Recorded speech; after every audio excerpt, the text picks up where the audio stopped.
50% போராடு. பெரியார் ஒரு நாளை சொன்னார், ஆணு பெண்ணு 50% இருக்காங்கல்ல, 50% இடஒதுக்கீடு கொடுக்கறதுதான் நியாயம், அதுதான் சமூக நீதி, அதுதான் பாலியல் நீதினு சொன்னாங்க. பெரியார் சொன்னாரு.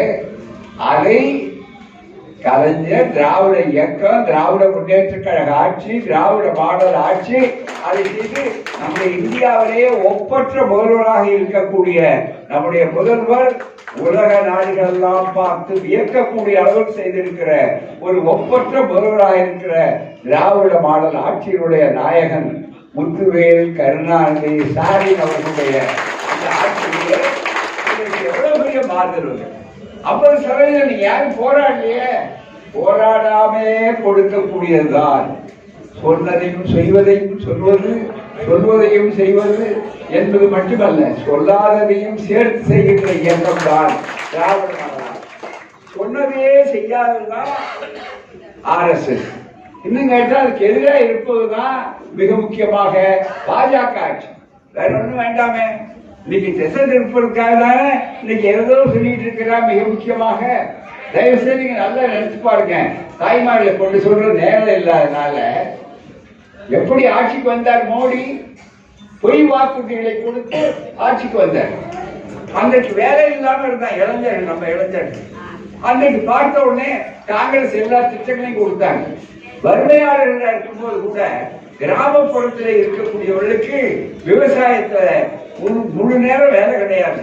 அதனால வறுமையில் இருக்கிறாங்கன்னு சொன்ன உடனே அந்த விவசாயிகளுக்கு கூட மண்வெட்டி எடுத்து போய் செல்லலாம் என்று கிராமப்புறத்தில் இருக்கக்கூடிய வேலை வாய்ப்பை கொடுத்தார். அந்த திட்டத்துக்கு என்ன பேர் வைத்தார்கள்? ஐக்கிய முற்போக்கு கூட்டணி.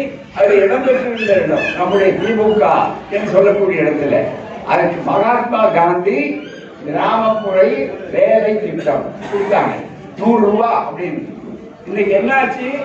இந்த ஆட்சி வந்த உடனே இவர்கள் யார் அதை புரிந்து கொண்ட, இதுதான் RSS, இதுதான் பாஜக என்று சொல்வது அவளை அவதூறு செய்வதற்கல்ல. எதை சொன்னாலும் நாங்கள் ஆதாரத்தோடு பேசி பழக்கப்பட்டவர்களே தவிர ஆதாரம் இல்லாமல் பேசக்கூடியவர்கள் அல்ல. அந்த வகையிலே வரும்போது நண்பர்களே, என்ன சொல்லி மோடி பதவிக்கு வந்தார்? 2014 இன்னைக்கு 11 ஆண்டுகளுக்கு முன்னால பதவிக்கு வந்தாரு. எப்படி என்ன சொல்லி வந்தார்? மக்களே கவலைப்படாதீங்க, உங்க இளைஞர்களே வேலை இல்லைன்னு கவலைப்படாதீங்க, ஒவ்வொரு ஆண்டும் உங்களுக்கு 2 கோடி பேருக்கு வேலை கொடுப்போம் அப்படின்னு சொன்னார். அப்ப இத்தனை ஆண்டுகளுக்கு 22 கோடி பேருக்கு வேலை கொடுத்துருக்கோம். 22 கோடி பேருக்கு வேலை கொடுத்திருக்கிறாரா? அது மட்டுமல்ல, நீங்க எல்லாம் வங்கி கணக்கு ஆரம்பிங்க, உங்களுக்கு பொத்துன்னு வந்து விழும். எப்ப 15 லட்சம் ரூபாய் வீட்டுக்கு வந்து விழும்னு. எத்தனை பேருக்கு 15 லட்சம் ரூபாய் இல்ல? இது ஒரு சாதாரண 1 லட்சம் வந்திருக்கிறதா? நீங்க நினைச்சு பார்க்க வேண்டும். இப்படி எல்லாம் இந்த பொய் வாக்கு சொன்னாங்க, பதவிக்கு வந்தார். அது வந்த உடனே அடுத்தபடியா என்ன பண்ணாரு? ஆட்சிக்கு ஒரு முறை வந்துட்ட உடனே அதை நடைமுறைப்படுத்தும் முதலாக அதிகாரங்கள் கையில் சிக்கிக் கொண்டது. அப்ப எதிரிகளுக்கு நியாயமா நட வேண்டிய அவசியம் இல்லை. அந்த அதிகார வர்க்கத்தை தங்களுடைய வேலையாட்களாக ஆக்கிக்கொண்டு இப்ப எல்லாரையும் பயப்படுத்தி பார்க்கிறார். எல்லாரும் மேலேயும் வழக்கு, பொய் வழக்கு போடுறார். யாரை பார்த்தாலும் இந்த இயக்கத்தை அழிக்கணுங்கிறதுக்காக என்ன செய்து கொண்டிருக்கிறார்கள்? திரிசூலம். சுருக்கமா சொல்றேன், நேரம் இல்லை, புரிந்து கொள்ளணும். நீங்க திரிசூலத்தை வச்சிருக்க, அவருக்கு வேற ஒன்றும் ஆயுதம் இல்லை.